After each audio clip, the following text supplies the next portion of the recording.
Now let's switch gears to a common issue for employees, the dreaded lost W-2. Imagine it's just a few weeks before the tax deadline and you can't find that crucial piece of paper.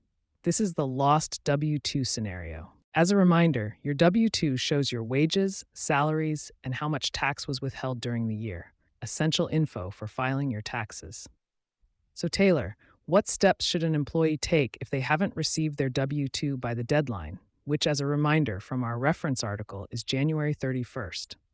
That's a scary thought, Alex, especially so close to the deadline. I guess the first thing I'd do is check with my employer. Maybe it got lost in the mail or there was a problem with the address. Absolutely, Taylor. Contacting your employer directly is the first and most important step. Most employers are happy to reissue a W-2. It's a pretty routine request. Right? And Sam, what if the employer is unresponsive or say the company has gone out of business? How can someone obtain a copy of their W-2 from the IRS directly then? If you've given your employer a reasonable amount of time to respond and still haven't received your W-2, you can contact the IRS directly. You'll need Form 4852, called the substitute for Form W-2. You'll estimate your wages and withheld taxes as accurately as possible. You'll also need your last pay stub to help with this.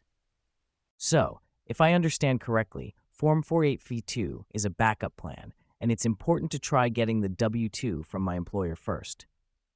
This reminds me of when we talked about documenting freelancer income. Having multiple sources of information is key. Exactly. It's easier and more accurate to get the official W-2. Form 4852 is for those situations where you've exhausted all other options. To recap, the first step is to reach out to your employer. Give them some time. If that doesn't work, then you contact the IRS and use Form 4852. Now, Sam, is there anything else someone should do while waiting for the replacement W-2 or working through Form 4852 to avoid filing late?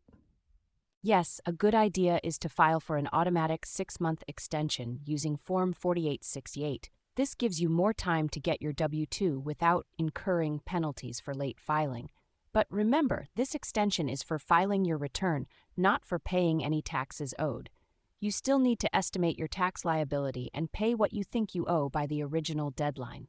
That's a great point, Sam. I know people often get those two things confused.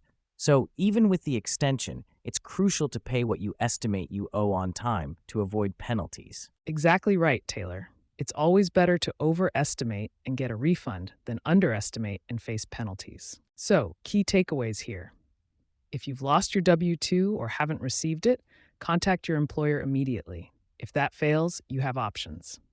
Use Form 4852 as a substitute and consider filing for an extension using Form 4868 to buy yourself more time. Remember to pay your estimated taxes by the original deadline, even if you file for an extension. Contact your employer immediately and request a new W-2. If unsuccessful, contact the IRS for assistance.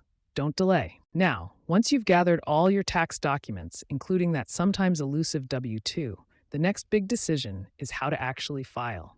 Should you do it yourself or hire a professional? We'll discuss that in our next segment.